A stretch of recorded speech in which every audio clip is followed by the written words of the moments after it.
நன்றி, வணக்கம். நன்றி, வணக்கம். எல்லோருக்கும் வணக்கம். குறிப்பா பேராசிரியர் முருகரத்னம் ஐயா வந்திருக்காங்க.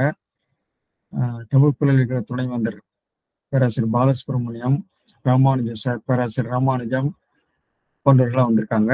ரொம்ப மகிழ்ச்சி. மாதையன் பேராசிரியர் மாதையன் இருக்கிறதான்னு தெரியல. ராஜகோபால் சார்லாம் இருக்காங்க. ரொம்ப மகிழ்ச்சி. போன வகுப்புல என்னால் உங்களை சந்திக்க இயலாமல் போய்விட்டது.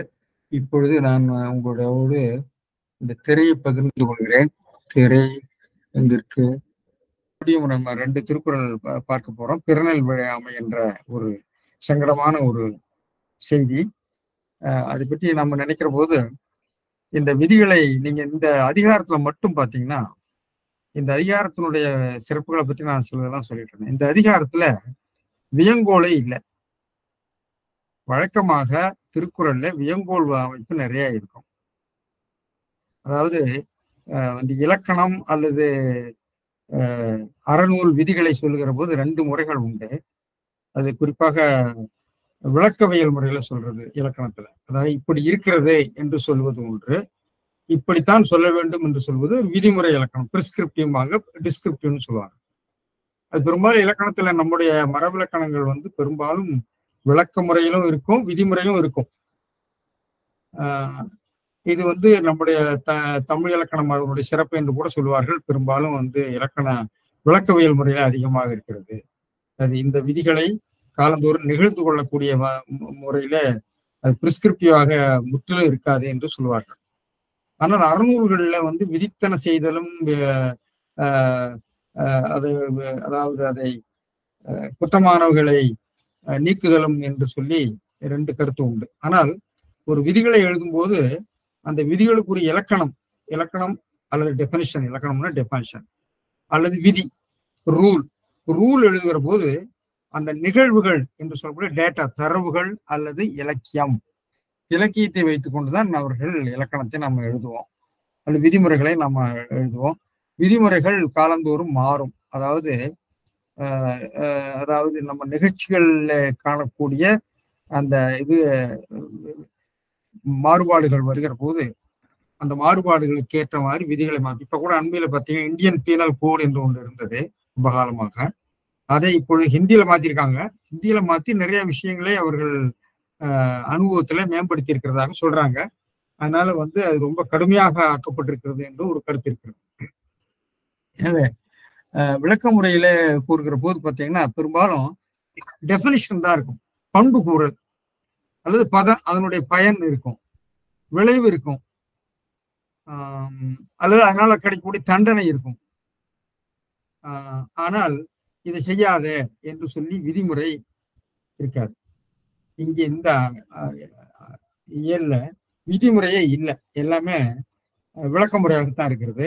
எடுத்துக்காட்டுகளும் கிடையாது. எடுத்துக்காட்டுகள் பொதுவாக சொல்ல முடியாது. ஏன்னா எடுத்துக்காட்டுகளை சொன்னால் அந்த எடுத்துக்காட்டுகள் வழியாக கருத்து சிதறண்டு போய்விடும் என்று மூல நூலாசிரியர் எடுத்துக்காட்டு சொல்ல மாட்டான். எடுத்துக்காட்டை அதை உரை எழுதுகிறவனோ அல்லது விளங்கிக் கொள்கிறவனோ தான் எடுத்துக்காட்டை வைத்துக் கொண்டு விளங்கிக் கொள்ள வேண்டும். ஏன்னா அதாவது இலக்கியங்களை மனதில் கொண்டுதான் புலவன் எழுதியிருப்பான், அல்லது தர்மசாஸ்திரத்தை சொல்லக்கூடிய அறநூலை சொல்லக்கூடியவர் எழுதியிருப்பார், முதுமொழியை சொல்லக்கூடியவர் சொல்லியிருப்பார். ஆனால் அதுக்குரிய எடுத்துக்காட்டை நாம் தான் புரிந்து கொள்ள வேண்டும். எனவே இதுல பிறநெல் விளையாமையில பெரும் விளக்கவியல் முறை தான் அதிகமாக இருக்கிறது, விதிமுறை இல்லை. ஆனால் வேறொன்று, அதுக்கு பதிலாக வேறொன்று இருக்கு. சினம் இருக்கிறது, கோபம் இருக்கிறது, நாகரிகம் இருக்கிறது. நாகரிக முறையில கருத்துக்கள் சொல்லப்பட்டிருக்கிறாங்க. இதை உணர்ந்து நம்முடைய பரிமேலழகர் போன்றவர்களும் அதுக்கேற்ப அதனுடைய மங்கள வழக்குகள், இந்த பிறநெல் விளையாமை என்பதே ரொம்ப சங்கடமான ஒரு விஷயம். ஆனா அது திருவள்ளுவர் மிகவும் நாசூக்காக நாகரிகமாக சொல்லியிருக்காருன்னு நான் பலமுறை முதல் வகுப்பிலிருந்து நான் சொல்லிக் கொண்டிருக்கிறேன்.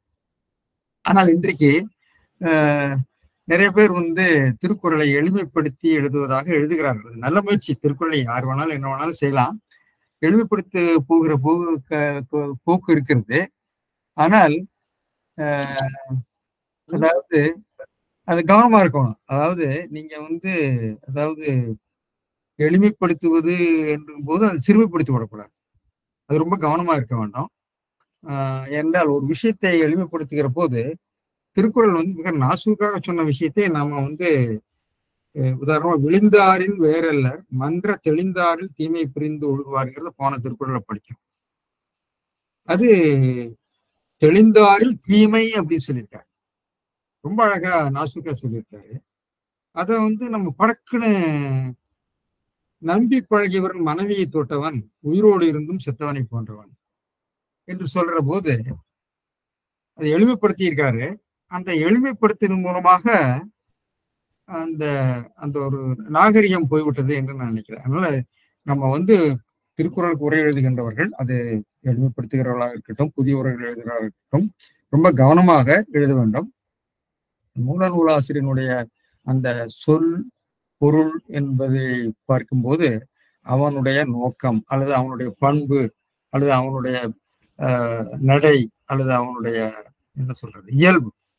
இயல்புக்கேற்ப சொல்ல வேண்டும் என்பதை நம்ம கவனித்துக் கொள்ள வேண்டும் என்று சொல்ல விரும்புகிறேன். அப்புறம் இந்த இடத்துல இன்னைக்கு திடீரென்று ஒரு சிந்தனை வந்தது. உத்தரமேரூர் கல்வெட்டை பத்தி இன்றைக்கு நம்முடைய டெல்லி குடியரசு நாள் விழாவில் ஒரு ஒரு வண்டி போச்சு அப்படின்னு சொல்லி அதை எல்லாம் பெருமையா பேசிக் கொண்டிருக்கிறார்கள். அந்த உத்தரமேரூர் கல்வெட்டு இந்த விஷயத்தை பற்றி வருகிறது. அதாவது ஆகம்யா கவனம்னு சொன்னா முறையற்ற புணர்ச்சி. அதாவது அந்த தேர்தலிலே பங்கெடுப்பதற்கு பல நிபந்தனைகள் விதிக்கப்பட்டிருக்கிறாங்க அந்த கல்வெட்டுல. அதை படிச்சிருக்கணும். தர்மசாஸ்திரங்களிலே படித்தவனாக இருக்க வேண்டும், கால் நிலமாவது வச்சிருக்கணும், ஒழுக்கமுடையவனாக இருக்க வேண்டும், செயல்திறன் உள்ளவனாக இருக்க வேண்டும் என்று சொல்லி ஒரு பெரிய ஒரு பட்டியல் கொடுக்குறாங்க.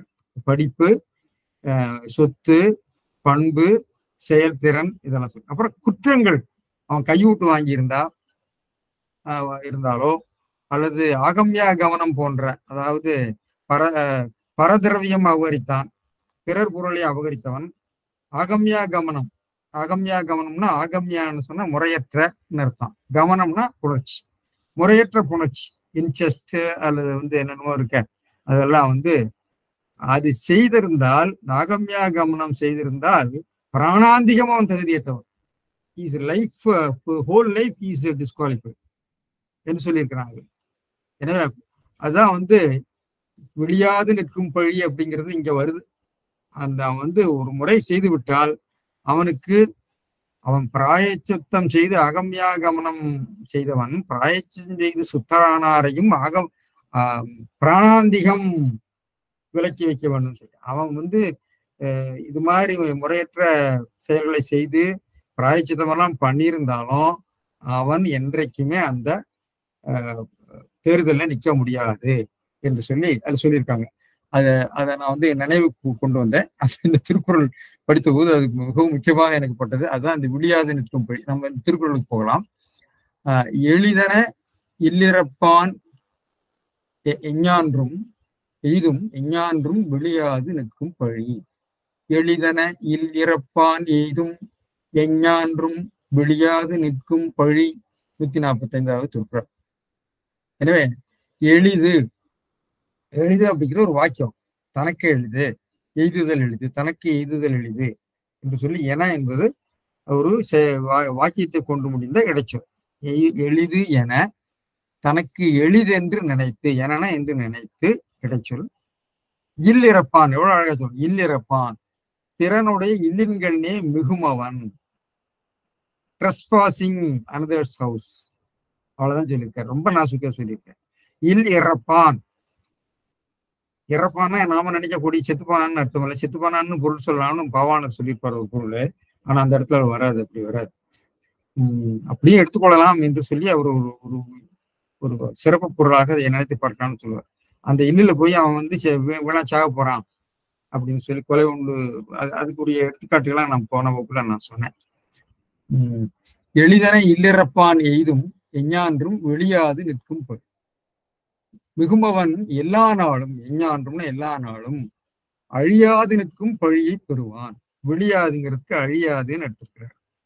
வெளியாது நிற்கும் பழி, நிற்கும் பழி, பழியை பெறுவான். நிற்கும் பழி, நிற்கும் பழிங்கிறது தான் அங்கே மிக முக்கியமான விஷயம். அது it is a permanence blame, permanence lot. பழி உண்டாம் என்பது பரிமையாளர் என்ன சொல்றாரு பார்ப்போம். எளிது என இல்லை, எய்துதல் எளிது. தனக்கு எய்துதல் எளிது. அதை நான் முன்பே சொன்னேன். இந்த அரசர்கள், இன்னும் பொருளுடையவர்கள், இவர்கள் எல்லாம் தங்களுக்கு கீழ் உள்ளவர்களை, பெண்களை பாலியல் சுரண்டலுக்கு உள்ளாக்கி இருக்கிற கதைகள்லாம் நான் சொன்னேன். அப்படிப்பட்டவர்கள் எளிது என்று கருதி பின்விளைவு கருதாது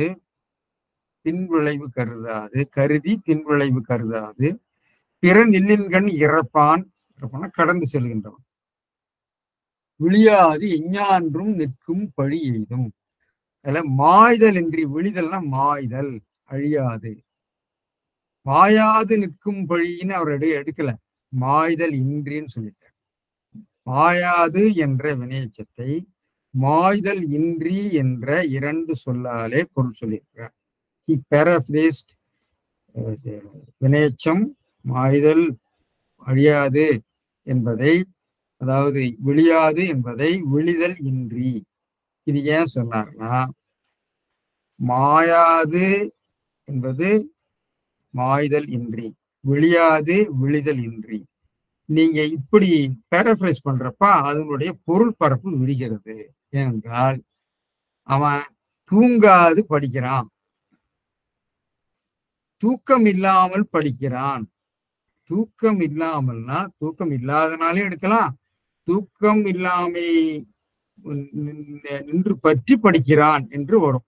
அதாவது மாய்தல் இன்றி என்று சொன்னால் அது நிலை பெற்று, அதாவது மாய்தல், அதாவது இந்த விழிதல் நிலை பெற்று அப்படிங்கிற போது பொருள் வந்துடும். அதனாலதான், அதாவது அது தீரவே தீராது.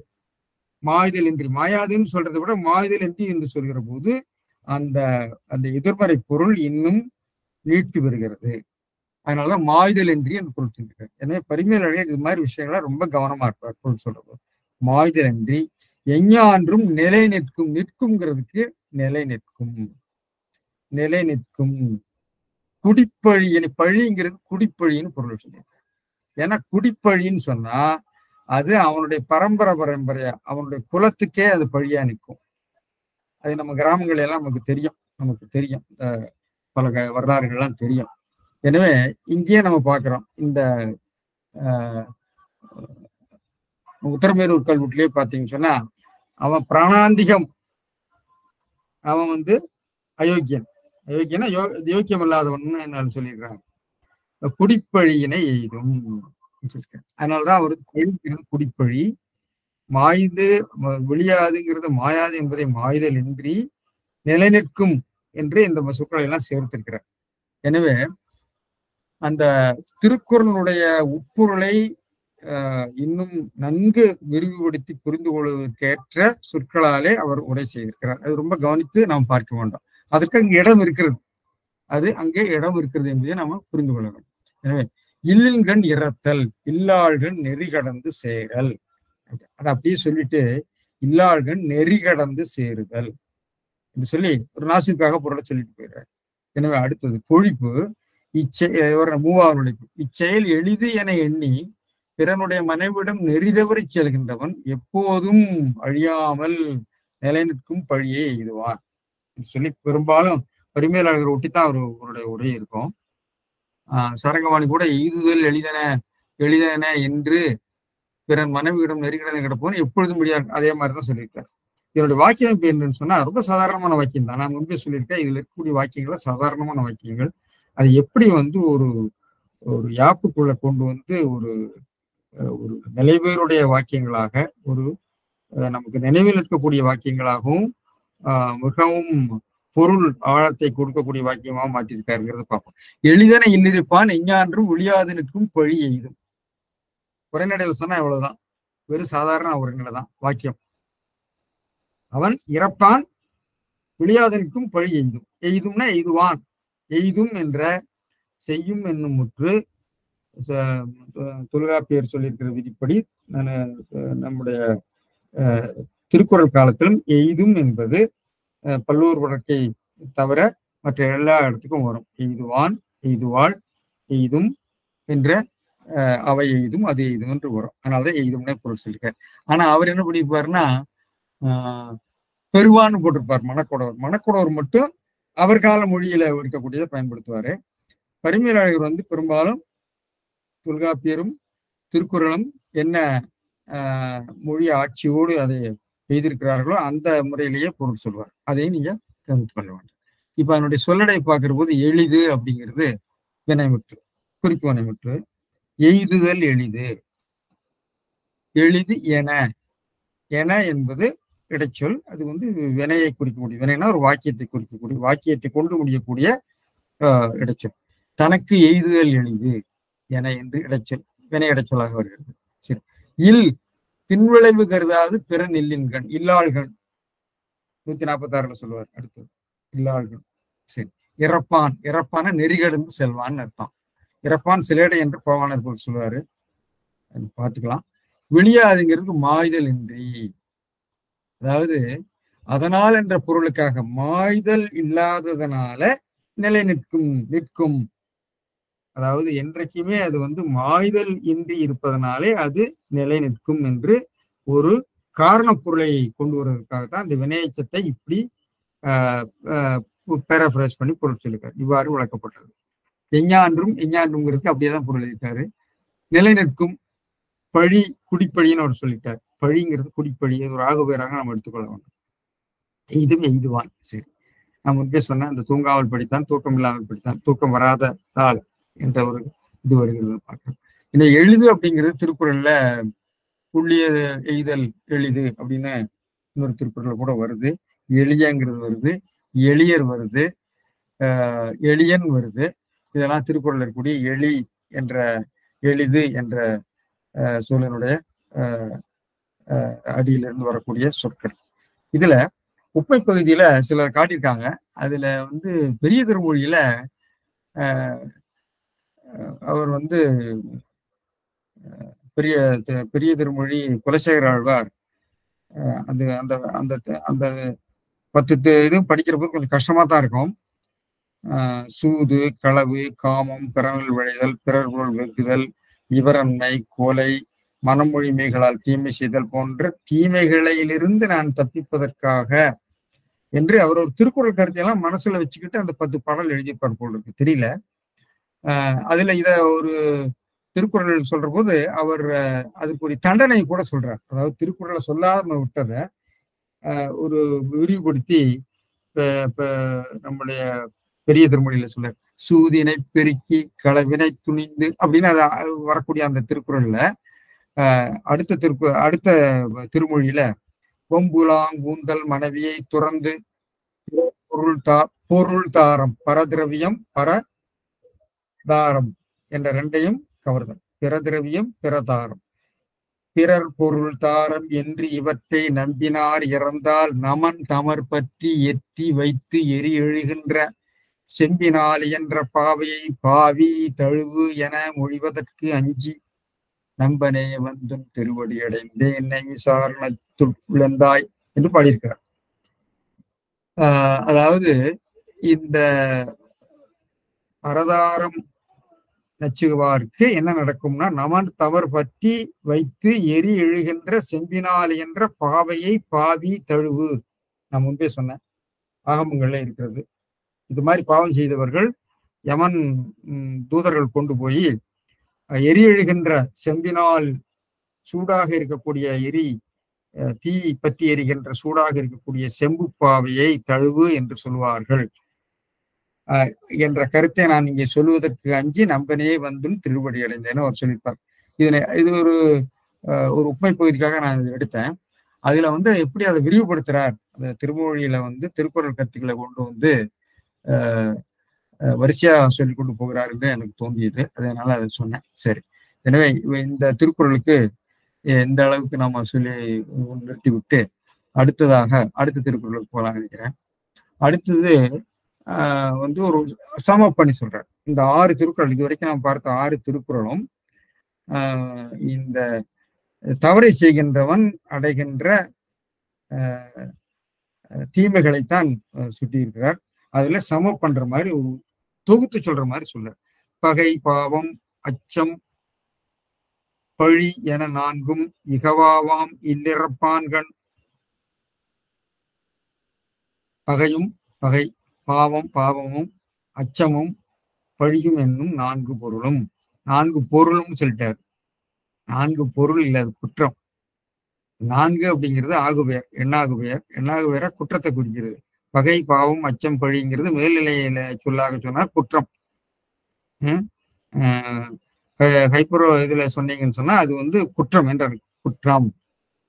இந்த 4ம் நீங்காவாம் இகவாவாம் இல்லறப்பான்கள் பிறனில் கண்ணை மிகுவான் மாட்டு. சரி, நேரடியா அப்படின்னு சொல்லிட்டாரு. பரிமளம் சொல்றாரு பார்ப்போம். இல்லறப்பான்கள் பிறன் இல்லாள்கள் நெறி கடந்து செல்வான் இடத்து. மறுபடியும் ரொம்ப கவனமாக குரல் சொல்லியிருக்காரு. நெறி கடந்து செல்வான் இடத்து. பகை பாவம் அச்சம் பழி என 4ம் இகவாவாம்.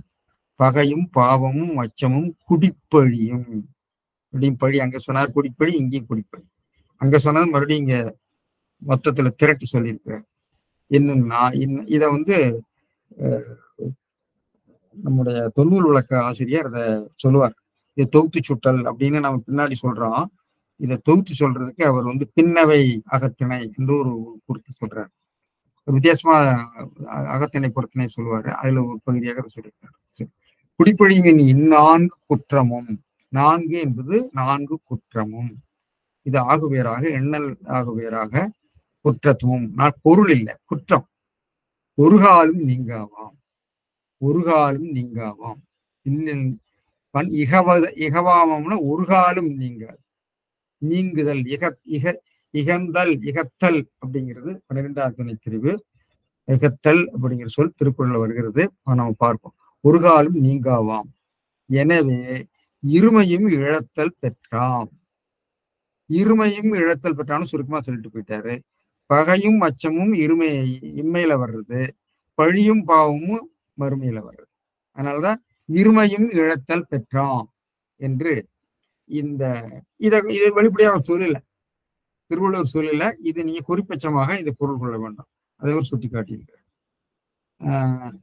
இதை ஆறுபாட்டானும் நாம் இதுவரைக்கும் பார்த்த முதல்ல இருந்து திறன்பொருளால் பெற்றொழுகும் பேதமை வையத்து அறம்பொருள் கண்டார்கள் இருந்து தொடங்கக்கூடிய அந்த 6 திருக்குறளும் பிறனில் விளைவான்கண் குற்றம் கூறப்பட்டது. இவனுடைய குற்றம் மட்டும்தான் சொல்லியிருக்காரு. அடுத்த 4 பிறனில் விளையாதவனுடைய பெருமையை சொல்வார். அவ்வளவுதான், முடிச்சிருக்காரு. வேற ஒண்ணும் நீ செய்யாத அப்படிங்கிறதெல்லாம் ஒன்றுமே சொல்ல. என்ன தண்டனை கிடைக்கும்ங்கிறதும் சொல்ல. பொதுவா இதை மட்டும் தான் சொல்லியிருக்காரு. இதெல்லாம் கிடைக்கும் அப்படின்னு சொல்லியிருக்காரு. சரி, பகை பாவம் அச்சம் பழி என்னும் இன்னான் குற்றங்கள்னு மூவா அப்படியே சரியா போட்டிருக்காரு. பிற மனைவி இடத்து நெறி தவறி நடப்பவன் இடத்து நீங்காவாம். தமிழனும் அதே மாதிரிதான். பிறமனையாளரிடம் எல்லை கடந்து நடந்து கொள்பவனிடம் பகை பாவம் அச்சம் பழி அப்படின்னு சொல்லியிருக்காரு. எனவே எல்லாரும் பெரும்பாலும் தான் சொல்லியிருக்காங்க. அவன் தன் கணவன் சுற்றத்தால் பகை நேரும், தீ செயலால் பாவம் செய்யும், செய்யத்தகாதி செய்தால் அச்சத்தால் மனம் தடுமாறும், ஊராடால் பழிக்கப்படுவான். இதெல்லாம் சரி, இது வாக்கியத்துக்கு போவோம்.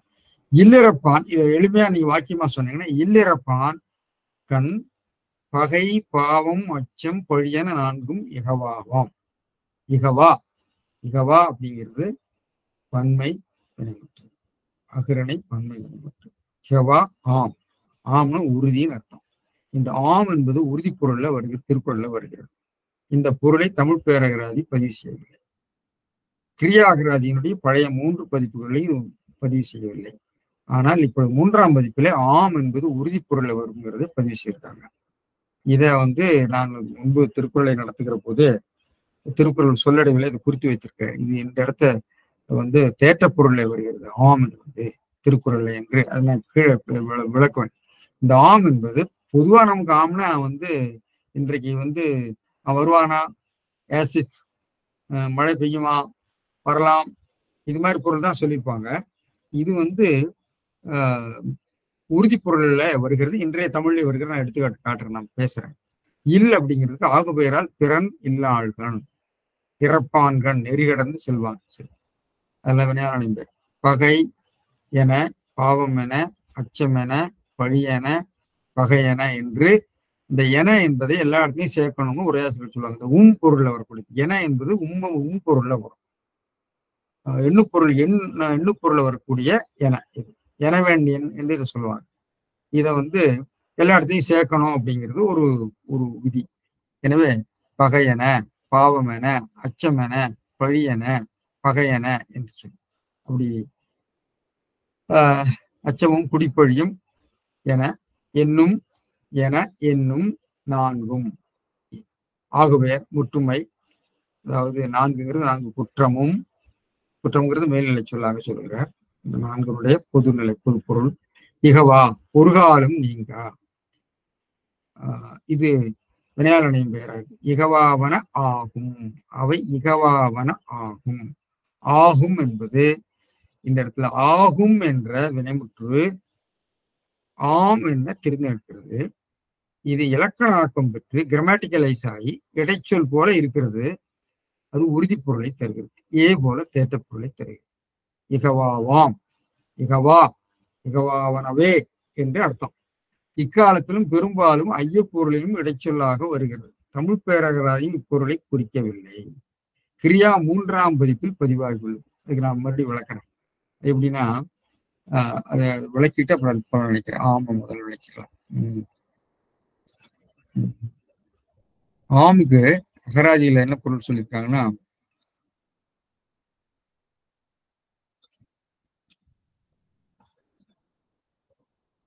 ஆம் தமிழ் பேரகராதியில அட்வர்பியலா கொடுத்துருக்குறாங்க. எஸ் அப்படிங்கிற ஒரு பொருள் இருக்கு. அது உங்க எல்லாருக்கும் தெரியும் அப்படிங்கிறது. அப்புறம் பார்ட்டிகிளா இடைச்சொல்லாக வருகிற போது கேள்விப்பட்டதை குறிக்கும். ஒரு ராக்கதன் இருந்தானாம் என்பது போல நாம கேள்விப்பட்டது மாதிரி. அப்புறம் இகழ்ச்சி குறிப்பு.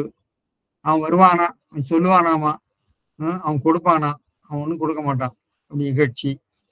அனுமதிக்கலாம், போகலாம், அவரை பெரியவனாக வணங்கலாம், இன்றைக்கு மழை பெய்யலாம், ஊகத்தை குறிக்கும் சொல். 2ஆம் வேற்றுமையில இரண்டாவதாக 2ஆம் வேற்றுமை என்று ஆம் வரலாம். சிவனாம் பழம்பொருள் அப்போசிஷன், அதாவது பண்பு தொகையில இருபெயரத்துல வரக்கூடிய ஒரு இடைச்சொல்லாக அதை சொல்லுவாங்க. இப்படி எல்லாம் சொல்லியிருக்காங்க.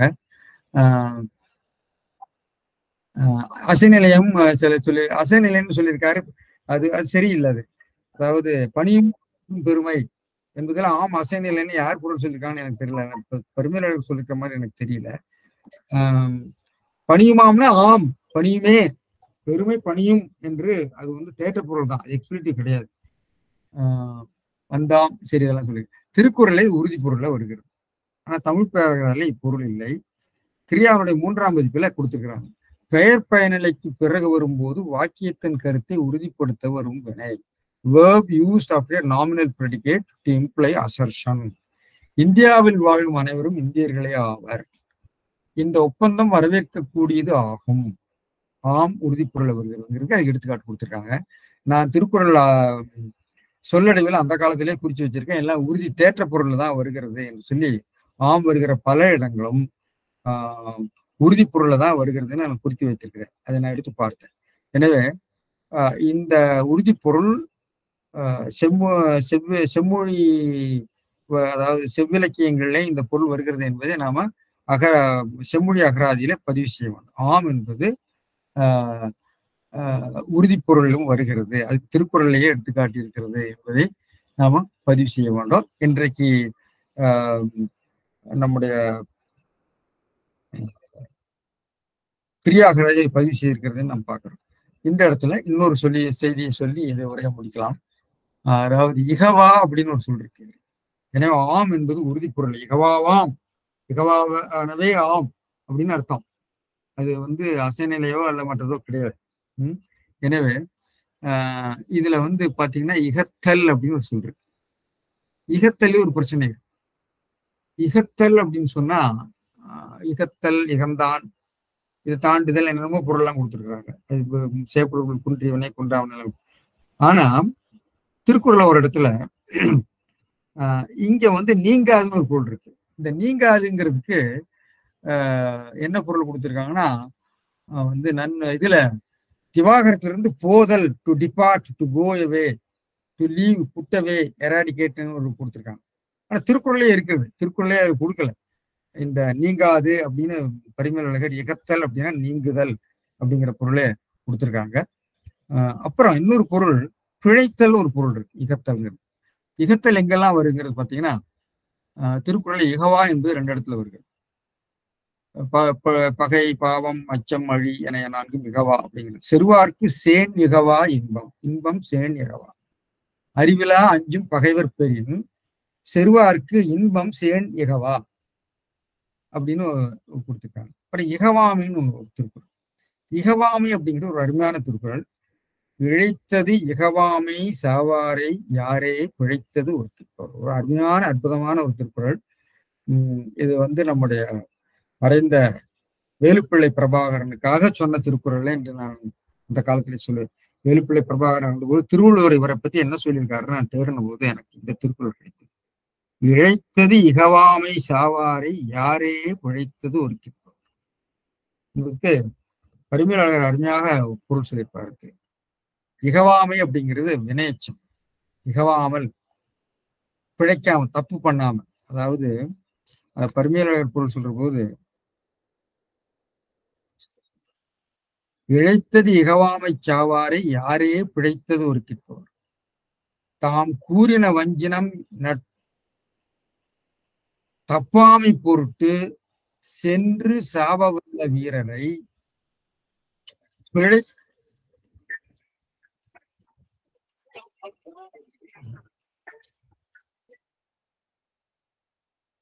தாம் கூறின வஞ்சினம் தப்பாமையை பொருட்டு, இகவாமின தப்பாமையை பொருட்டு சென்று சாபவல்ல வீரரை பிழைத்தது ஒருக்கிப்பவர் யார்? அது தப்பியவாறு சொல்லி எழுதற்குரியார் யாவர் அப்படிங்கிற இடத்துல இகவாமை என்பதுக்கு தப்பாமைன்னு ஒரு தப்புதல் அப்படின்னு ஒரு பொருள் சொல்லியிருக்காரு. இகத்தல், தப்புதல்.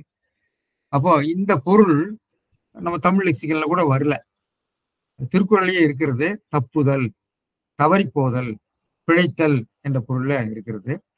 எனவே இகத்தல் என்ற சொல் அவனை தப்பாதுன்னு நம்ம கூட பொருள் சொல்லலாம். அவனை விடாது என்று நம்ம பொருள் சொல்லலாம். எனவே இகவாமை என்பது இகவா அப்படிங்கிறது அகிரணை பன்மை என்று பார்க்கிறோம். அது நீங்காது என்ற பொருள் சொல்லியிருக்கிறோம். அந்த பொருளும் வரல. தப்பாமை என்ற பொருளும் நம்ம தமிழ் பேரகராதில பதிவு ஆகல. ஆம் என்பது உறுதி பொருள்ல வருகிறது. அதுக்கு நிறைய வேற எடுத்துக்காட்டு சொல்லலாம். அதாவது எல்லாருக்கும் நன்றாம் பணிதல் அவர்களும் செல்வர்க்கே நன்றாம் பணிதல் நன்றாம் நல்லதே என்ற அர்த்தம். ஆகும் ஆகும் என்ற வினைமுற்றினுடைய ஒரு சுருக்கமாக நம்ம அதை சொல்லலாம். எனவே திருக்குறள் நிறைய இடங்கள்ல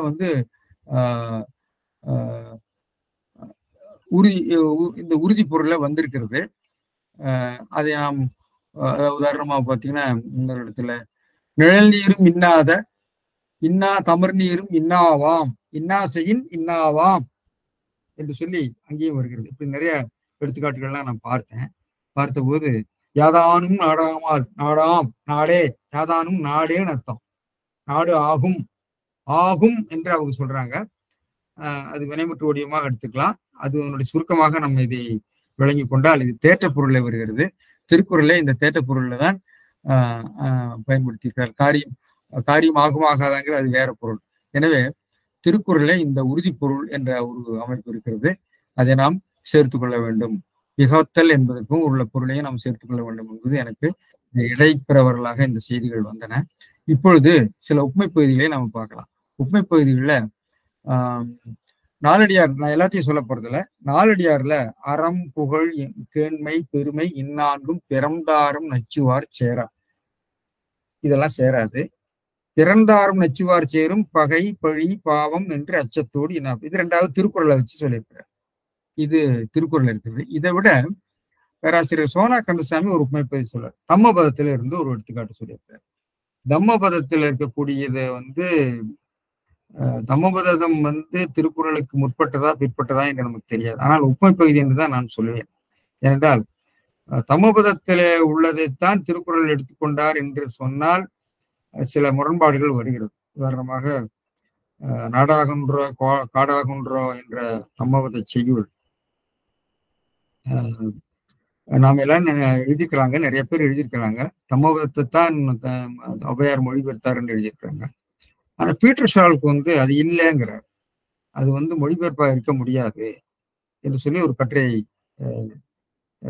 ஒரு பெரிய கட்டுரை எழுதியிருக்கார். நான் அதை மேற்கோளாக சொன்னபோது என்னை மறுத்து ஒரு சொற்பொழிவில் நம்ம ஜெர்மனியிலிருந்து நம்முடைய சார்லஸ் லீ என்பவரை இதை சுட்டி காட்டினார். சார், நீங்க இப்படி சொல்றீங்க, அவர் வந்து இவர் நம்ம பீட்டர் ஷால்க் வந்து இல்ல, இது வந்து திருக்குறளை பார்த்து அது எழுதியிருக்கலாம் என்று நான், திருக்குறள் இல்லை, இந்த கருத்து புறநானூற்றில் இருக்கக்கூடிய கருத்து வந்து தமோகத்துக்கு போயிருக்கலாம் என்பது போல அவர் எழுதியிருக்கிறாருன்னு அதை அந்த கட்டுரையை நான் படி எடுத்து வச்சிருக்கேன். இதுலயும் ஒரே மாதிரி உப்புமை பகுதி இருக்கிறது. அதனால பேராசிரியர் சோனா கந்தசாமியும் வந்து அங்கிருந்து வந்தது இங்கிருந்து வந்ததுன்னே பேசல, உப்புமை பகுதி மட்டும் சொல்லியிருக்காரு. நானும் உப்புமை பகுதி மட்டும் தான் சொல்றேன். அதுல இருக்கக்கூடிய உப்புமை பகுதி என்ன சொன்னா, என்ன சொல்றேன், அது வந்து தம்மபதம் வந்து பாலியில் இருக்கக்கூடிய கொஞ்சம் வித்தியாசமா இருக்கும். அதனால மொழிபெயர்ப்பை மட்டும் நான் படிக்கலாம்னு நினைக்கிறேன். தமிழ் மொழிபெயர்ப்பு இருக்கிறது 309, 310. பிறன் மனைவியிடத்து சோரம் போகிறவனுக்கு இந்நான்கு தீமைகள் விளைகின்றன: பாவம், அமைதியான தூக்கமின்மை, பழிச்சொல், நரகம். இதே மாதிரிதான் இருக்கு, திருக்குறள் மாதிரிதான் இருக்கு அந்த கருத்து. மேலும் அவன் பாவத்தை அடைந்து மறுமையில் தீக்கதி அடைகிறான். அச்சமுள்ள ஒருவன் அச்சமுள்ள ஒருத்தியோடு கூடா ஒழுக்கத்தினால் அடையும் இன்பம் மிகச் சிறியது. அரசனும் அவனை கடுமையாக இருக்கிறான். ஆகவே பிறன் மனைவியை விரும்பாதிருப்பாயாக என்று அதனுடைய மொழிபெயர்ப்பு, தமோபதச்சியினுடைய மொழிபெயர்ப்பை நான் சொன்னேன். எனவே ஒத்த கருத்துக்கள் இருக்கின்றன. நாம் இங்கிருந்து போச்சா அங்கிருந்து போச்சான்னு நமக்கு தெரியாது. இந்த சிந்தனைகள் இந்த நான்கையும் திரட்டி சொல்லக்கூடியது இங்கும் இருக்கிறது, அங்கும் இருக்கிறது. நாம் வந்து நம்முடைய சிந்தனைக்கு அதை விருந்தாக வைத்துக் கொள்ளலாம். இதுல மேற்கோளாக இந்த திருக்குறள்ல கர்ம கருத்தாய் விளக்கத்துக்கு வீரசோழியம் சொல்லுகிறது. வீரசோழியம் வந்து என்ன சொல்றதுன்னா, கர்ம கருத்தான என்னன்னு சொல்லணும். அதாவது பகை, பழி, பாவம் நான்கும் இகவாவாம் அப்படிங்கிற போது இந்த நான்கும் இவனை சேரா என்று சொல்லப்பட்டிருக்கிறது. ஆனால் உண்மையில இந்த நான்கும் செய்யப்படு எழுவாயாக வந்திருக்கின்றன, கருத்தனாக வந்திருக்கின்றன. ஆனால் இவை உண்மையிலேயே செய்யப்படு பொருள் தான். அவன் இந்த நான்கையும் சேரான், இறப்பான்கண் சேர்வான் என்று அர்த்தம். அதாவது இல்லிறப்பான்கண் பகை, பாவம், அச்சம், பழியன நான்கும் இகவா நீங்காதுன்னு சொன்னா, இல்லிறப்பான் கண், அதாவது இவற்றை அவன் சேர்வான். இவன் இல்லிறப்பான், இந்த நான்கையும் நீங்கான் என்று அர்த்தம். எனவே பகை, பாவம், அச்சம், பழி என்ற நான்கும் என்பது இங்கே எழுவாயாக வந்திருக்கிறது. அது எழுவாயில் அது செய்யப்படும் பொருள். அந்த செய்யப்படும் பொருள் இந்த இடத்துல எழுவாயாக வந்திருக்கிறது. இது மாதிரி அவர் வந்து இப்ப நான் சொன்ன அந்த நாலடியாரும் கூட அப்படித்தான் இருக்குன்னு சொல்லி வீரசோழியத்தை பெருந்தேவனார் மேற்கோள் காட்டுவார். இது மாதிரி நம்ம சொல்றது நம்ம உதாரணமா அறம், புகழ், கேண்மை, பெருமை இந்நான்கும் பிறந்தாரும் நச்சுவார் சேரா, இது மாதிரி வரக்கூடியதெல்லாம் வந்து கரும கருத்தன் என்று சொல்லுவாங்க. அதாவது கரும கருத்தாவை விளக்குவதற்கு வீரசோழியம் சொல்லியிருக்கு. அப்புறம் என் இடைச்சொல் வந்து ஓரிடத்து நின்ற பொருள் தோறும் பிரிந்து சென்று இசைப்பதற்கு மயிலநாதர், சங்கரநமச்சிவாயர், தொன்னூல் விளக்கம், ராமானுஜ கவிராயர் எல்லாரும் எடுத்துக்காட்டு கொடுத்துருக்காங்க. அதாவது பகையன, பாவமென, பழியன என்று சொல்லி.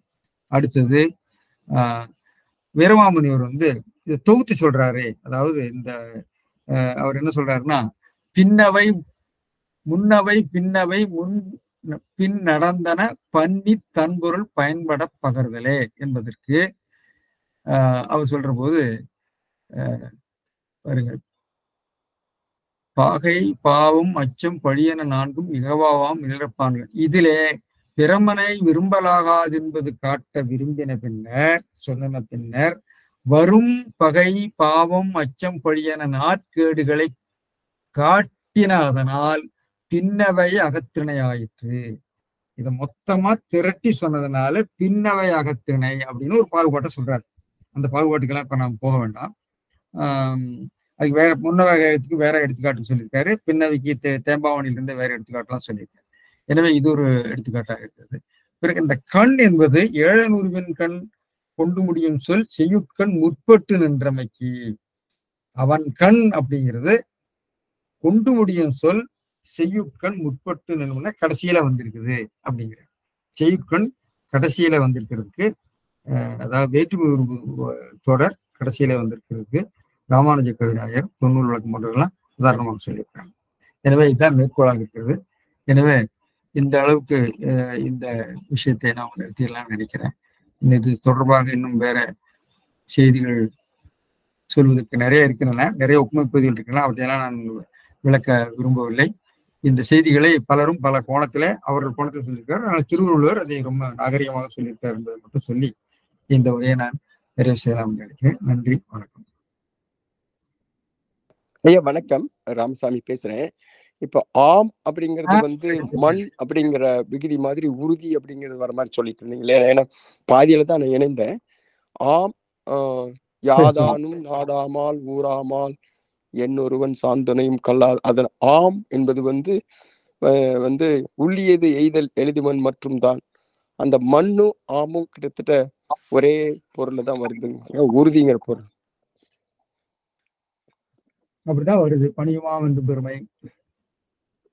ஏன்னா இன்றைக்கு கிரியாகராதியில அதை பிடிச்சிருக்காங்க. பழைய பதிப்புல இல்ல, புதிய 3ஆம் பதிப்புல அந்த பொருளை கொடுத்துருக்காங்க.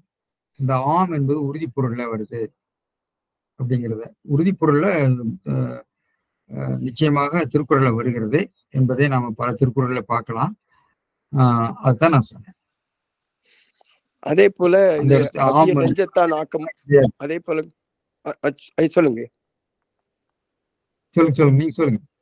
இல்ல, அவ்விய நெஞ்சத்தான் ஆக்கமும் செவியான் கேடும் நினைக்கப்படும் அப்படிங்கிறது ஆராயப்பட வேண்டிய ஒன்று அப்படிங்கிற பொருள்ல வருதாங்கய்யா. ஏன்னா இது ஆம்ங்கிறது உறுதி, மண் அப்படிங்கிறது உறுதியில வருது இல்லைங்களாங்கய்யா. அது போல படும் அப்படிங்கிறது ஆராயப்பட வேண்டியது அப்படிங்கிற பொருளாங்கய்யா.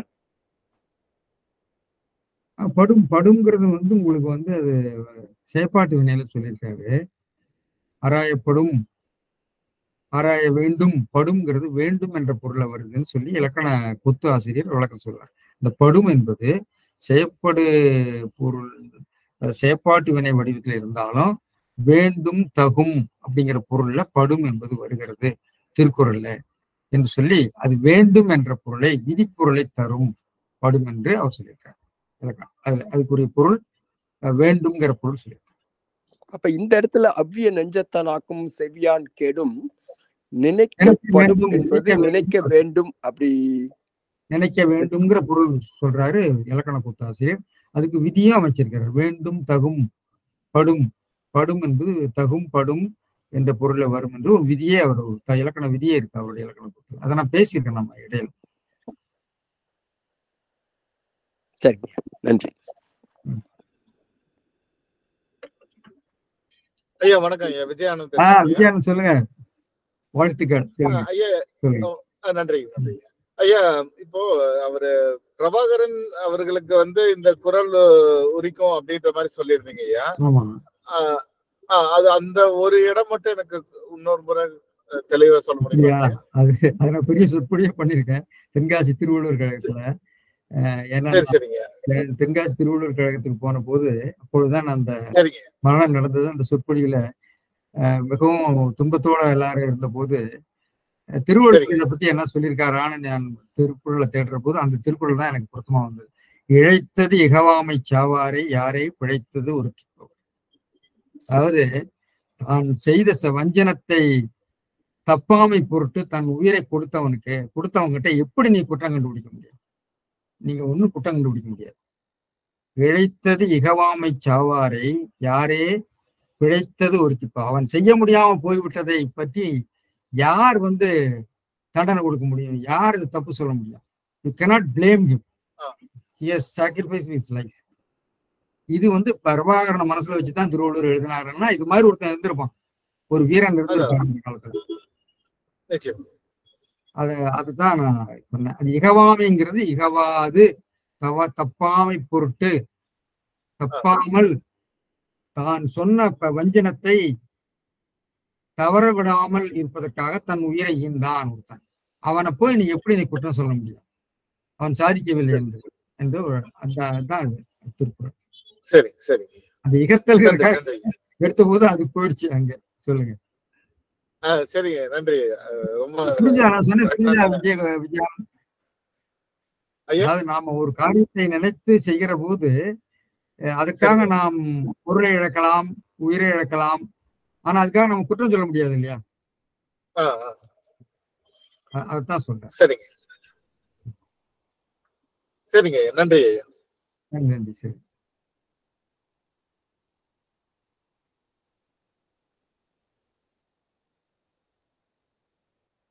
சார். முருகத்தன சார் கேக்குதா சார்?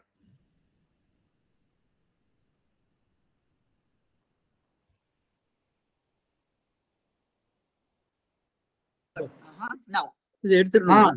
சரி, சொல்லுங்க. உங்களுடைய சொற்பொழிவை நான் கேட்டேன் முழுவதும். ரொம்ப மகிழ்ச்சி. ஒவ்வொரு சொல்லுக்கும் விளக்கம் சொல்லிக் கொண்டு போகிறீர்கள். சரி. அதுல பரிமேலழகர் சொன்ன விளக்கமும் இருக்கிறது, அவர் சொல்லாத விளக்கமும் இருக்கிறது, மற்றவர்கள் சொல்லிய விளக்கம் அதில் இருக்கிறது.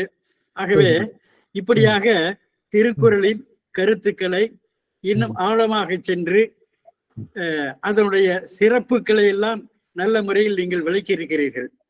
நான் முழுவதுமாக கேட்டுவிட்டு ஒவ்வொரு சொல்லுக்கும் நான் மீண்டும் விளக்கம் சொல்லுவதற்கு இப்போது வரும்படியான சூழ்நிலை இருப்பதாக தெரியவில்லை. ஆகவே ஏன்னா நிறைய சொற்களுக்கு நீங்க விளக்கம் சொல்லி இருக்கிறீர்கள். ஒவ்வொன்றுக்கும் இப்போது நான் சொல்லிக் கொண்டிருப்பது இயலாத ஒன்றுதான் எனக்கு வருத்தமாக இருக்கிறது. ஆனால் இப்படியாக திருக்குறளுடைய உரைக்கு பரிமேலழகர் சொன்ன கருத்துக்களுக்கும் இன்னும் மற்ற உரையாசிரியர்கள்லாம் சொன்ன கருத்துக்களையும் நீங்கள் இணைத்து பார்த்து பிறகு அது அல்லாது இன்னும் நம்முடைய பக்தி இலக்கியம் சொன்ன கருத்துக்களையும் சேர்த்து நீங்க ஒரு சிறப்பான விளக்கத்தை சொல்லிக் கொண்டு போகிறீர்கள். இவையெல்லாம் கருத்திலே கொள்ள வேண்டியவை என்றும் ஒரு கால் சில சமயத்திலே எது சரி எது சரியில்லை என்று ஆராய்ச்சி கொண்டு போவது கூட இருக்கலாம் என்ற கருத்தை நான் சொல்லிக் கொள்கிறேன். உங்களுக்கு இப்படி சிறப்பான கருத்துக்களை எல்லாம் பல்வேறு ஒரு பொருளுக்குரிய பல்வேறு கருத்துக்களை, ஒரு குறளுக்குரிய பல்வேறு கருத்துக்களை நீங்கள் இங்கே சொல்லிக் கொண்டு போவது ஒரு புதிய முயற்சி என்று எனக்கு தோன்றுகிறது. சரி, இந்த முயற்சியானது வளரட்டும். இதை நீங்கள் எழுத்திலே கொண்டு வந்து விட்டீர்களா என்று எனக்கு தெரியவில்லை. ஆனா இப்போது ஆமா எழுத்திலே பார்த்து கொண்டுதான் இருந்தேன். சரி, ஆகவே ஆனா நூலாக்கம் பெற்று வந்து விட்டதா என்று தெரியவில்லை. அப்படி ஏதாவது வந்திருக்குமானால் கேட்போருக்கும் கேளாதவர்களுக்கும் அது வெறும் பயனுள்ளதாக இருக்கும் என்ற கருத்தை நான் சொல்லி உங்களுக்கு என் பாராட்டினை தெரிவித்துக் கொள்கிறேன். நான் மீண்டும் மீண்டும் இப்போது அந்த திருக்குறள் புத்தகம் என் கையில போதுமாக உரையோடு சரியான முறையில இல்லாமல் இருக்கிறது. நான் இருப்பது இப்போது கோயம்புத்தூர், என்னுடைய எல்லா செல்லும் இருப்பது மதுரை. சரி, நல்ல இந்த விளக்கங்கள். சரி, அதற்கான இதை இப்போது ஆராய்ந்து பார்க்கும்படியான போக்குக்குள்ளே போவதற்கு நேரம் வேண்டி இருக்கிறது. இருந்தாலும் கூட இதையெல்லாம் பாராட்டுக்குரியவை என்று சொல்லி இந்த கருத்துக்களுடைய தொடர்ச்சியை மீண்டும் மீண்டும் நீங்கள் கொண்டு செல்வீர்களாக என்று நான் கேட்டுக்கொண்டு என நன்றியோடு என்னுடைய கருத்துக்களை இப்போது முடித்துக் கொள்கிறேன். வணக்கம். கிருஷ்ணசாமி நாச்சிமுத்து அவர்கள் எனக்கு புதியவர் அல்ல, எனக்கு அவருடைய கருத்துக்களும் புதியவை அல்ல.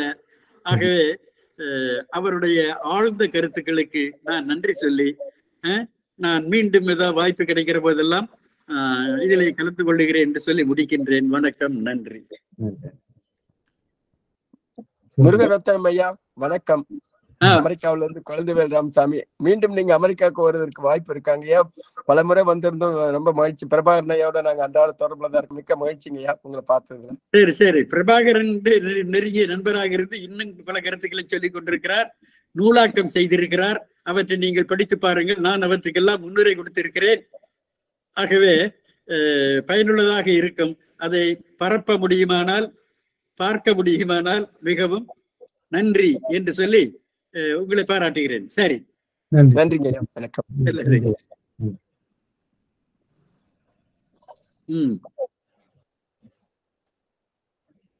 சரி, வேறு யார் பேசுகிறார்கள்? தெரியல. ராமானுஜன் சார் இது இருக்காரா, போயிட்டாரா? யாரு? ராமானுஜன் சார், ஆங்கில பேராசிரியர், துணைவேந்தர். இது இந்திரா காந்தி ஓப்பன் யூனிவர்சிட்டியினுடைய துணைவேந்தரா இருந்தவர். வணக்கம், சொல்லுங்க சார். ராமானுஜம். 2-3 வாரமா நான் ரொம்ப டிராவல் பண்ணிட்டு இருந்தேன். சரி சரி. நீங்க ஊருக்கெல்லாம் தேனி பக்கம் போயிருப்பீங்கன்னு நினைக்கிறேன் இல்லையா? இப்ப நான் தேனி பக்கம் என்னுடைய கிராமத்துல இருந்து பேசுறேன். ஓ, அங்கிருந்தான் பேசுறீங்களா? சரி, டெல்லியில இல்ல. அது நீங்களே ஒரு தடவை எங்க ஒரு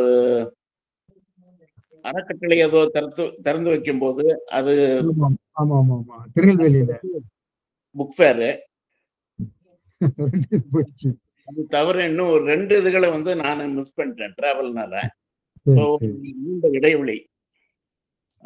இப்ப நான் கேட்டுட்டு இருந்தேன் இடையில சரி அவனு சொல்லிட்டு இப்ப இந்த இது வந்து பிறனில் விளையாமை வந்து ரொம்ப ரொம்ப முக்கியமானது. ஏன்னா இப்ப பெண்ணியம் பற்றி பேசுகிறவங்களும் அதே மாதிரி என்ன சொல்வது, அந்த வெஸ்டர்ன் கண்ட்ரீஸ்ல செக்ஷுவல் ரெவல்யூஷன் அப்படின்னு ஒண்ணு 50s 60s வந்தது.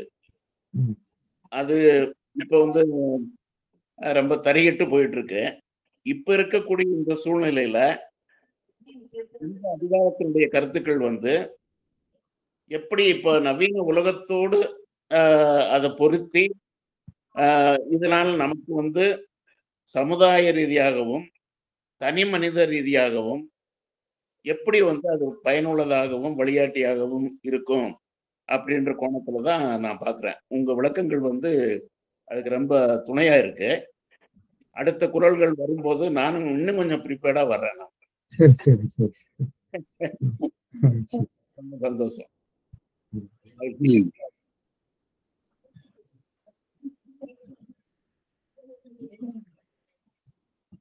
பேராசிரியர் பாலசுப்ரமணியம், நீங்கள் ஒரு புதிய பரிமேலழகரா? இல்ல சார், நானும் அப்படி எல்லாம் சொல்லல சார்.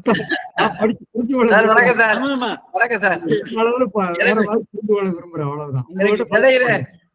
இடையில ஒரு சில அழைப்புகள் வந்ததுனால முழுவதும் கேட்காதனால வந்து ஒண்ணு நீங்க பேசுறதெல்லாம் கேட்டுக்கிட்டேன். அதோட நீங்க புதுசா முருகத்துல ஐயா வந்திருக்காங்க, அவங்களும் உங்களுக்கு கேட்டிருக்காங்க. அவங்க தொடர்ந்து வந்தாங்கன்னா சொன்ன மாதிரி எல்லாம் நல்லது. இவ்வளவு நாளும் உங்களை எட்டாத நிலையிலே அகப்பட்டுக் கொண்டிருந்தேன். இப்போது என்னுடைய மூத்த மகள் அவர்கள் இப்போது அமெரிக்கா இருக்கிறார்கள். அவருடைய உதவியால் இதையெல்லாம் நான் வந்து சேரும்படியான போக்கினை கண்டுகொண்டேன். இது தொடர்ந்து அமையுமா என்று நான் பார்த்துக் கொள்ளுகிறேன். சரி, இது நீங்கள் தொடர்ந்து இந்த பணியினை செய்து கொண்டிருங்கள். நான் தொடர்ந்து கேட்க முடியுமா என்பது என்னால் சொல்ல முடியவில்லை, எப்படி என்று பார்ப்போம். சரி, அப்போது நான் கேட்டுக்கொள்கிறேன். உங்களுக்கு என்னுடைய வாழ்த்துக்கள். ஆகவே திருவள்ளுவருக்கு நீங்கள் இப்போது ஒரு அரண் கட்டி இருக்கிறீர்கள் என்றுதான் எனக்கு தோன்றுகிறது. என் மகிழ்ச்சியை தெரிவித்துக் கொள்கிறேன். வணக்கம், நன்றி. சரி ராமசாமி ஐயா, இந்த பதிவுகள் 101 பதிவுகளும் நீங்க எப்ப வேணாலும் கேட்கலாங்க ஐயா. இணையத்துல இருக்கு, யூடியூப்ல எப்ப வேணாலும் நீங்க கேட்கலாம். யூடியூப்ல இருக்கு, போட்டுக்கலாமா? ஆமாங்க ஐயா. இப்போ இவ்வளவு நாளும் நீங்கள் 100 சொற்பொழிவுகள் ஆற்றிருக்கிறீர்கள், அவையும் யூடியூபில் இருக்கிறது. சரி சரி. ஆகவே தேவையான போது எந்த குரலுக்கு என்ன வேண்டுமோ அதை நான் பெறுவதற்கு அங்கே ஓடலாம், போகலாம், பார்க்கலாம், கேட்கலாம், இல்லையா? சரி. ஆகவே நாச்சிமுத்து அவர்களுக்கு என்னுடைய மகிழ்ச்சி நன்றியை தெரிவித்துக் கொள்கிறேன். சரி, என்னுடைய பழைய நண்பர். நல்லது. ஐயா விஜயானந்த் ஐயா, வணக்கம். விஜயானந்த் சொல்லுங்க. விஜயானந்த் வந்து ஒரு கணினி பொறியாளர். இப்பதான் வீடு கட்டியிருக்காரு, புது வீடு, புதுமனை பூ விழா நடத்திருக்காரு. சொல்லுங்க விஜயானந்த். ஐயா, ஒரு வேண்டுகோள் ஐயா. நம்ம யூடியூப்ல இது ஏற்றி இருக்கோம் அப்படின்றது ஒரு நல்ல விஷயம் ஐயா. ஆனா நான் உங்ககிட்ட முன்னாடியே சொல்லியிருந்தேன்னு நினைக்கிறீங்க. இது வந்து நம்ம இதை எடிட் பண்ணி ஆடியோவை மட்டும் எடுத்து இந்த கிறிஸ்பா அந்த இந்த விளக்கத்தை மட்டும் நம்ம ஸ்பாட்டிஃபைல வந்து நம்ம ரிலீஸ் பண்ணோம் அப்படின்னா உலகம் முழுவதும் இப்ப வந்து ஸ்பாட்டிஃபைல தான் ஆடியோ கேக்குறாங்க ஐயா. இது வந்து ரொம்ப ஸ்பாட்டிஃபை அப்படின்ட்டு ஒரு ஆப்ங்க தமிழ்ல. தெரியல, கொஞ்சம் விளக்குங்களா? அது எனக்கு புரியல, நீங்க சொல்லுங்க அந்த செய்தியை விளக்கு. ஐயா இப்ப நம்ம மெசேஜ் அந்த மாதிரி எல்லாம் பாக்குறோம் இல்லைங்களா மொபைல்ல? ஆமா. இப்ப யூடியூப் வந்து ஒரு ஆப், அந்த மாதிரி ஒரு சின்ன ஆப் வந்து ஸ்பாட்டிஃபை அப்படின்னு சொல்லிட்டு ஒண்ணு இருக்குங்க ஐயா. அது வந்து ஸ்பாட்டிஃபை, ஆமாங்க ஐயா. அது வந்து பாட்டு கேட்கறதுக்காக உலகம் முழுவதும் நம்ம இப்போ எல்லாரும் உபயோகப்படுத்திட்டு இருக்காங்க. தெரியாது அதுல வந்து இது வந்து இப்போ எப்படி யூடியூப் வந்து வீடியோக்கு அப்படின்ற மாதிரி அதுதான் மெயினான ஆப் அப்படின்னு வந்திருக்கோம். அந்த மாதிரி பாட்டு கேட்கறதுக்காக உலகம் முழுவதும் இதுதான் மெயின் அப்படின்ற அளவுக்கு வந்துருச்சுங்கய்யா. ஸோ இதுல வந்து உங்களோட உரையை வந்து நம்ம இதை ரெக்கார்ட் பண்ணியிருக்கோம் இல்லைங்களா, அதை வந்து நம்ம எடிட் பண்ணி அந்த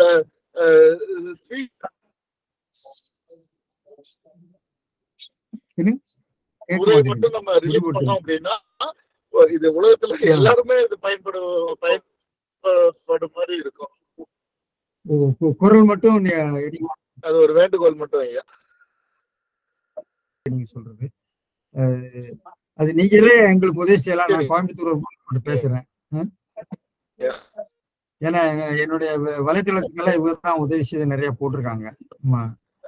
நம்மளுடைய விஜயானந்த் தான் போட்டிருக்காரு.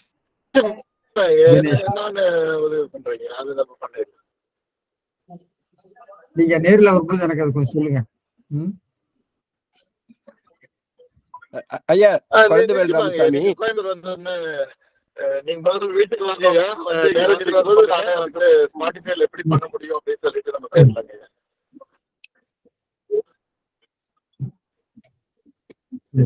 நன்றி ஐயா. குழந்தைவேல் ராமசாமி, இதுல வந்து நீங்க அவர்களுக்கு வாழ்த்து சொல்வதற்காக நேர்ல போலாம். இதெல்லாம் வந்து கண்ணுமிக்க நேரத்துல எங்க வேணாலும் யாரும் பண்ண முடியலையா? நேர்ல வந்து பார்த்து செய்யறது வந்து தேங்காய் பழம் வச்சு இறைவனை கும்பிடுறது கிடையாது. இது வந்து உலகறிந்த உண்மை. அதாவது ஐயா சொன்ன மாதிரி பாடல், திரைப்பட பாடல் கேட்டதுக்காக SPOTIFY ஸ்பாட்டிஃபை அப்படிங்கிற ஒரு இது புலனம் இருக்கு. அது மாதிரி அது ஒரு இதுதாங்கய்யா. நிறைய பேர் பண்றாங்க உறுதியா. அவர் ஐயா சொன்னது, விஜயானந்த் ஐயா சொன்னது அது வந்து குரல் மட்டும்தான். இப்ப இருக்கிற காலகட்டத்துல யாரும் வந்து காணொலி பார்க்கிற அளவுக்கு பொறுமை கிடையாது, பல பணிகள் இருக்கிறதுனால. ஆனா குரல் வடிவில் அந்த ஸ்பாட்டிஃபைல போட்டீங்களா திரைப்பட பாடல் கேட்கற மாதிரி இந்த 101 பதிவுகளையும் வந்து மிகச்சிறந்த பதிவுகள். அவங்க முருகரத்தன் ஐயா சொன்னதும் சரி, விஜயானந்த் ஐயா சொன்னதும் சரி, அது வந்து கண்ணுமிக்கு நேரத்துல நடைமுறைப்படுத்துவங்க. வல்லவனுக்கு புல்லும் ஆயுதம். உறுதியா அதை முயற்சி பண்ணிடுவோம். அந்த விஜயானந்த் கொண்டுட்டு வந்ததுக்கு நன்றி. ரொம்ப மகிழ்ச்சி விஜயானந்த். நன்றிங்க ஐயா. இப்போ வந்து இந்த சின்ன குழந்தைகளுக்கு கதை சொல்றதுக்கு முதல் கொண்டு இந்த ஸ்பாட்டிஃபைல எல்லாரும் கொண்டு வராங்க ஐயா. அதனால இது நல்ல விஷயம். நம்ம வந்து இப்போ யூஎஸ்ல இருந்து கூட எல்லாம் கேட்டுட்டு இருக்காங்க. எல்லாருக்குமே உபயோகமா இருக்குங்க ஐயா. அதுக்காக ரொம்ப மகிழ்ச்சியா தான். உங்களை போல அந்த அறிவியல் துறையில இருக்கிறவங்களுக்கு தான் தெரியும். எங்களுக்கெல்லாம் அதிகமா அது உங்கள் மூலமா தான் அறிமுகமாக உண்டு. ரொம்ப மகிழ்ச்சி. உங்க ஆசீர்வாதத்தோட நிச்சயமா